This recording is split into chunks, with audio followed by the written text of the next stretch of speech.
Di seluruh Indonesia ini, tukang ojek pun bisa beli. Pengemis pun bisa beli. Nah, karena itu bisa dibeli oleh semua kalangan masyarakat, terutama kalangan masyarakat yang paling bawah, maka kami sangat bersemangat untuk menyampaikannya ke kalangan masyarakat paling bawah, Pak Dhani. Kita kumpulin satu RT.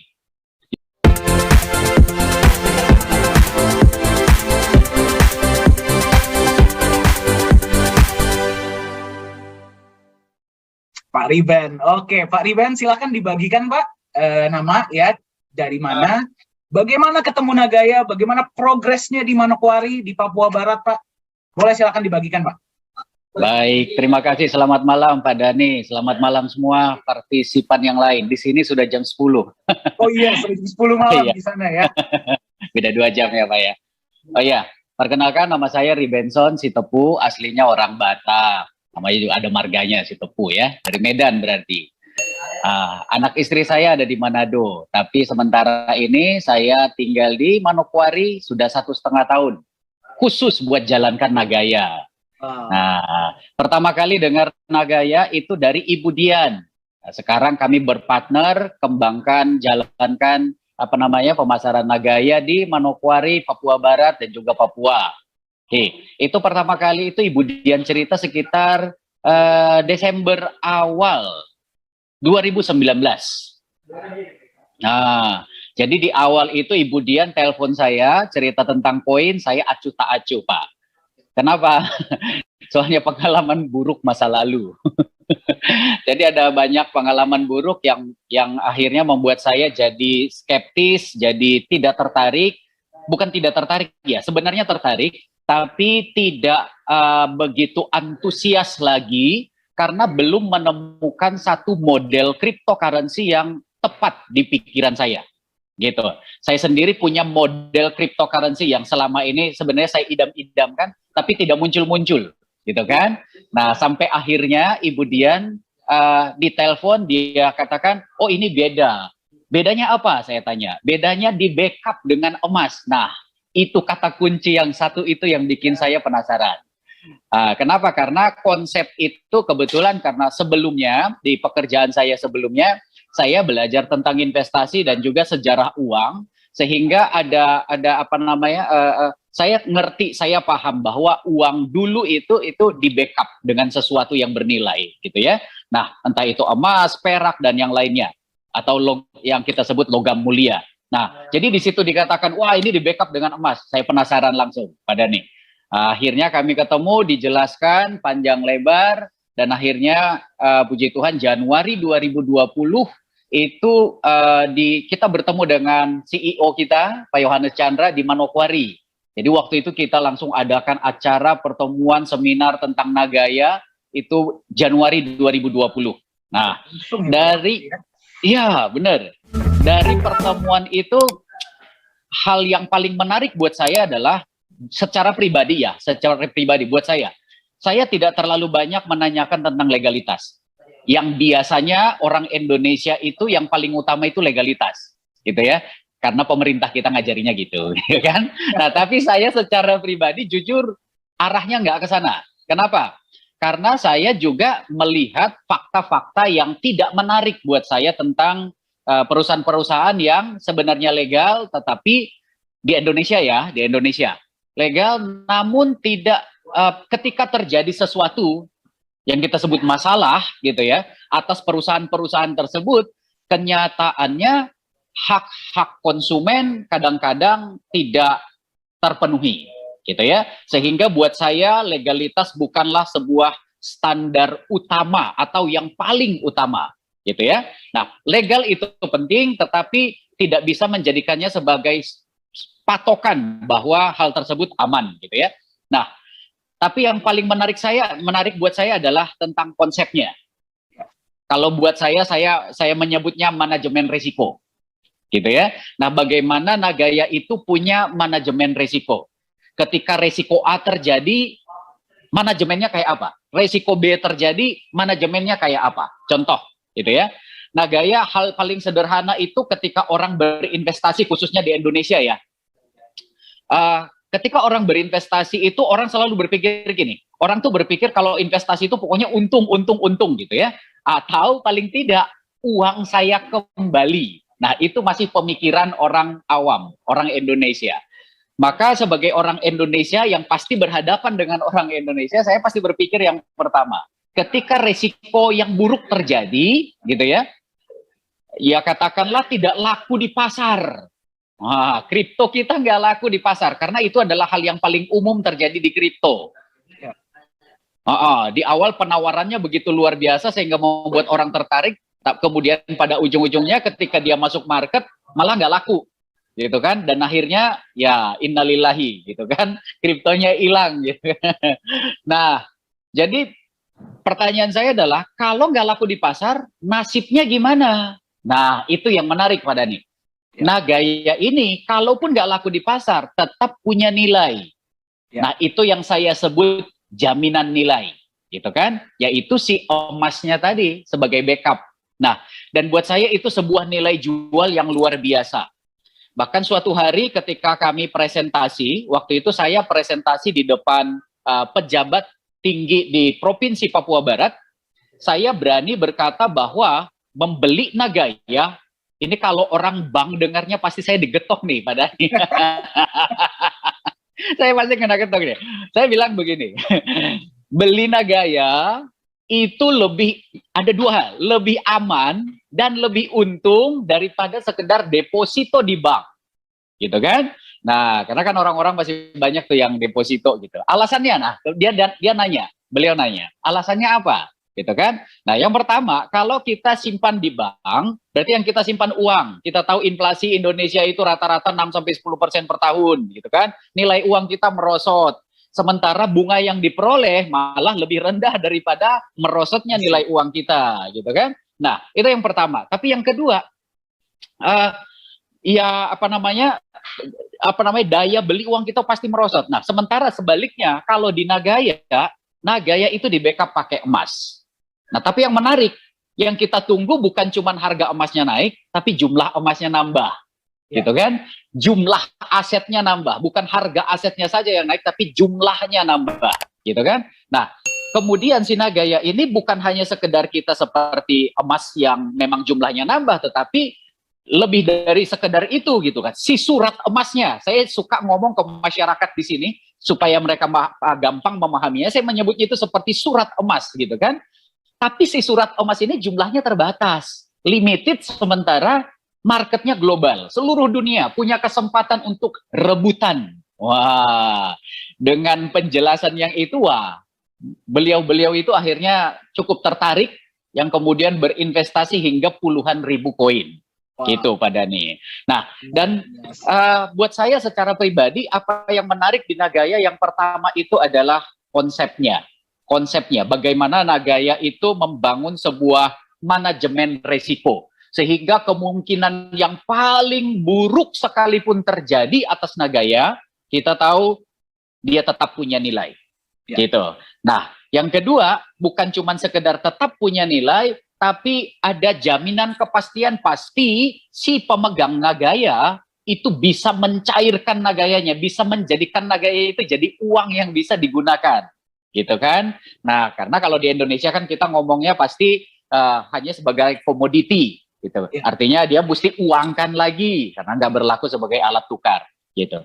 Jadi sesuatu yang menarik dari Nagaya itu yang paling saya garis bawahi adalah manajemen risiko. Itu dia. Jadi apapun kemungkinan terburuk itu ada jalan keluarnya. Nah, sering saya pernah ditanyakan orang kripto seperti ini. Oh, berarti emasnya nambah karena ada proyek, betul.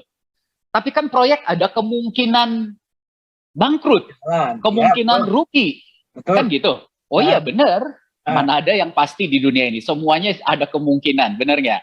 Nah, tetapi itu sekali lagi yang saya sebut manajemen risiko. Nagaya tuh cerdas. Nah, cerdasnya gimana? Manajemen risikonya gimana? Nagaya tidak menjalankan hanya satu proyek saja. Gitu. Jadi kalau satu proyek ngalamin masalah, ada proyek lain yang masih tetap bisa menyumbangkan profit, yang bisa menyumbangkan penambahan jumlah emas. Gitu. Nah, yang kedua, Nagaya tidak menjalankan proyek-proyek yang tidak memiliki aset seperti proyek-proyek digital.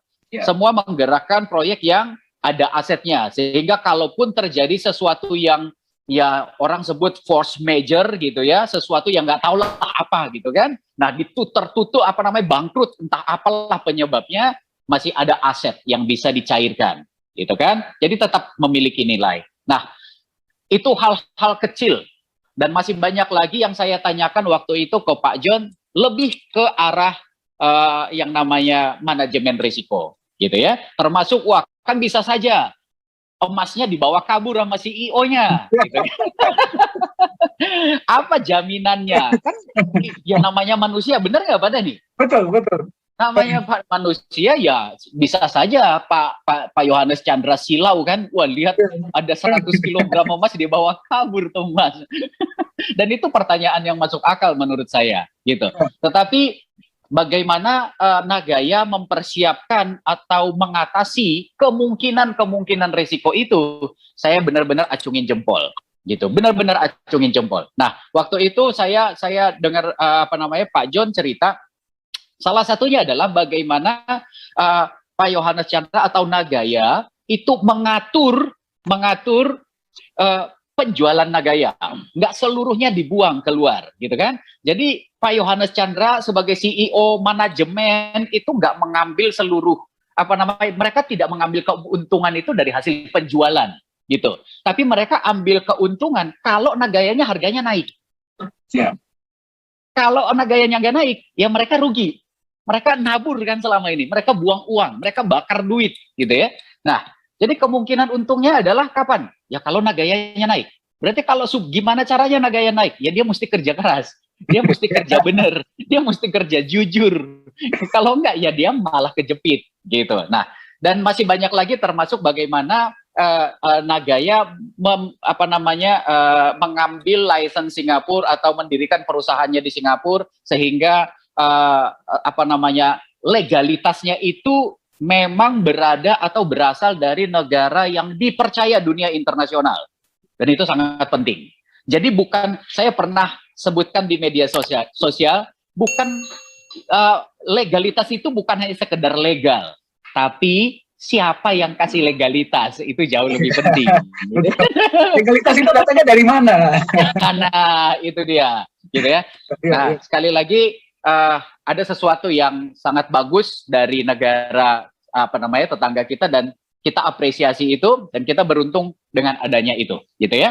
Nah, sampai sekarang kami sangat antusias dan tidak pernah kehilangan semangat, gitu ya. Dari pagi malam kami terus, di otak kami hanya ada Nagaya, Pak Dhani.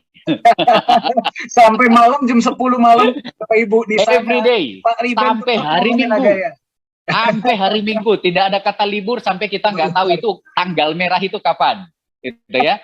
Nah, ada dua hal. Kenapa kami seperti itu? Ya. Ada dua hal. Kenapa semangat kami begitu membara, begitu menyala-nyala? Itu cerita Nagaya ke semua orang, kemana saja, ke semua orang. Nah, ada dua hal. Yang pertama adalah satu hal yang kami tahu, Nagaya ini benar. Barang yang kami pegang, yang kami mau ceritakan ke orang, barang benar. Gitu ya, kripto yang paling benar sejauh ini yang kami punya, yang kami kenal, gitu ya. Itu yang pertama. Tapi yang kedua, yang ada dalam hati kami gini, kami, saya, Ibu Dian, tim, mungkin sudah beli Nagaya, sudah punya Nagaya, kami menikmati hasilnya, gitu ya. Tetapi ada satu beban di hati yang membuat semangat kami terbakar. Kita pengen masyarakat di lingkungan kita, di kota kita, di provinsi kita, Indonesia, kita pengen Nagaya ini buatan anak bangsa. Kenapa kok nggak masyarakat kita yang nikmati? Gitu loh, di harga termurah. Nah, itu yang membuat kami berkobar-kobar, itu yang pertama. Yang kedua, kenapa kami begitu bersemangat pengen cerita, gitu ya. Nah, kita tahu suatu hari, kalau tadi Pak Dhani katakan 5 tahun ke depan, potensi Nagaya bisa memiliki nilai hingga $100. Artinya kenaikan nilai investasi kita bisa ngalamin kenaikan hingga 100 kali lipat dalam waktu cuma 5 tahun ke depan, gitu ya. Buat saya secara pribadi sangat optimis, jauh di atas itu, gitu kan. Itu buat saya, itu optimismenya saya, gitu ya. Optimisme yang menurut saya juga terukur ya, bukan optimisme yang menghayal. tapi yang terukur gitu. Nah, artinya gini, sementara modal untuk beli Nagaya sekarang itu sangat murah. Sangat murah. Di seluruh Indonesia ini, tukang ojek pun bisa beli. Pengemis pun bisa beli. Nah, karena itu bisa dibeli oleh semua kalangan masyarakat, terutama kalangan masyarakat yang paling bawah, maka kami sangat bersemangat untuk menyampaikannya ke kalangan masyarakat paling bawah, Pak Dhani. Kita kumpulin satu RT, ya, kami bikin seminar satu RT kumpul, satu desa kumpul, gitu ya. Entah mereka itu nggak pernah nginjak bangku sekolah atau tidak, kami nggak peduli. Dan kami akan tetap presentasi seolah-olah presentasi di depan profesor. Luar biasa. Kami akan presentasi semaksimal mungkin. Kenapa? Bayangin kalau hari ini ibu-ibu yang mereka hanya punya penghasilan cukup buat hari ini. Bahkan mungkin sebelum akhir bulan uang gaji suami mereka udah habis. Penghasilan keluarga mereka udah habis. Gitu ya. Tapi ketika mereka tahu Nagaya, kemudian mereka beli Nagaya, 5 tahun ke depan, hidup mereka bisa berubah, Pak Dhani. Betul sekali. Dan kami punya mimpi bagaimana mengubah kota ini lewat Nagaya. Mengubah ekonomi kota ini lewat Nagaya. Dan kita semua partisipan Zoom malam ini punya kesempatan untuk buat sebuah perubahan dimanapun kita berada lewat Nagaya. Kenapa? Ini kesempatan besar. Ini ide brilian. Nagaya ini ide yang sangat brilian sekali. Dan kalau kita nggak pakai kesempatan ini, sebenarnya kita udah melewatkan sebuah kesempatan terbesar dalam hidup kita untuk bisa melakukan sesuatu buat orang lain. Gitu. Nah, kenapa? Karena terlalu murah, saya katakan. Investasi apa? Mungkin satu bisa nggak dibeli. Bisa, saya lihat itu transaksi laporan di reportnya itu, transparansi reportnya, itu banyak yang beli satu. Gitu kan? Nah, apakah kemungkinan suatu hari mereka bisa untung? Saya yakin sekali. Saya yakin. Mungkin bukan 5 tahun. Bisa jadi 10 tahun. Tapi uang apa yang bisa memberikan keuntungan besar dalam waktu 10 tahun? Kalau di Papua ini orang makan pinang, Pak Dhani. Iya. Orang beli pinang itu satu tumpuknya itu 10.000 hingga 20.000. Nah, jadi memang di Indonesia ini, Pak Dhani, biaya hidup paling mahal itu di Papua. Kenapa? Karena di Papua itu orang meludah saja bayar. 10.000, 10.000. Pinang maksudnya. Nah, jadi kami menyampaikan kepada masyarakat dengan bahasa yang sehari-hari. Ketika mereka mengalihkan sebagian uang pinang mereka, belikanlah ke Nagaya. Nah, atau sebagian uang rokok kita, belikanlah ke Nagaya. Kalau selama ini kita uang penghasilannya pas-pasan, nggak bisa nabung, tapi kenyataannya masih bisa beli bakso sekali 2 kali sebulan. Selama Nagaya belum masuk market, tahan jangan makan bakso dulu. Ya, tahan jangan makan bakso dulu, gitu ya. Nah, dan kami bersyukur walaupun masyarakat di sini secara pendidikan masih sangat banyak yang di bawah, tetapi dengan penjelasan yang sangat sederhana, penjelasan dengan bahasa sehari-hari, mereka berkomitmen membeli Nagaya itu bahkan ada yang tiap hari, Pak Dhani. Tiap hari, Pak ya? Tiap hari dia beli? Tiap hari dia beli. Jadi ada satu orang di sini namanya Pak Soleman Manufandu. Nah, dia ini pendeta. Itu dari November 2020 sampai Maret Maret 2021. Tiap hari kalau nggak pagi, sore, kalau nggak malam, dia pasti mampir ke kantor beli Nagaya. Belinya berapa? Kadang cuma 10, kadang 5 Nagaya, 20 Nagaya. Sudah orang tua, sudah umur 60-an tahun. Tetapi punya sebuah kesadaran yang begitu tinggi untuk berinvestasi dan menyadari bahwa Nagaya ini sebuah alat yang sangat tepat untuk bisa mewujudkan mimpi-mimpi dia di masa depan. Nah, biasa. Jadi saya mendorong nih teman-teman yang ada di sini, yang lagi ikut Zoom, gitu ya. Entah sudah beli atau belum beli, ayo teman-teman semua, dimanapun berada, seluruh Indonesia, gitu ya. Mulai aktif beli. Ini kalau saya suka di setiap presentasi kami saya selalu sampaikan gini. Selagi Nagaya belum masuk market, itu adalah kesempatan kita kencengin ikat pinggang. Pengeluaran yang nggak penting alihkan semua ke Nagaya. Daripada cuma sekedar jajan-jajan yang cuma ngenyangin perut sementara, belikan dulu ke Nagaya. Tahan dulu lidah, taruh pisau dulu di leher. Ya, buat menahan nafsu yang lain. Benar tuh Pak Dhani. Karena dan kesempatan itu kan kita nggak tahu sampai berapa lama. Betul. Ini sebentar lagi di Papua Barat ada beberapa bupati yang akan beli Nagaya dan yang mau menggerakkan Nagaya. Gitu. Nah, jadi strategi kami masuk mulai dari kalangan paling bawah sampai kalangan paling atas. Kita nggak mau batasin, gitu ya. Semua kita masukin. Mulai orang beli sampai 60.000 koin ada. Ada beberapa orang yang punya, satu orang itu punya 50.000 koin, 20.000 koin, itu banyak Pak Dhani. Gitu. Kenapa? Sekali lagi mereka sadar investasi. Dari apa? Dari semangat orang-orang yang menjelaskan, dan yang paling pasti Nagayanya memang benar, yang dijelaskan memang benar gitu ya. Bukan tipu-tipu kata orang Papua.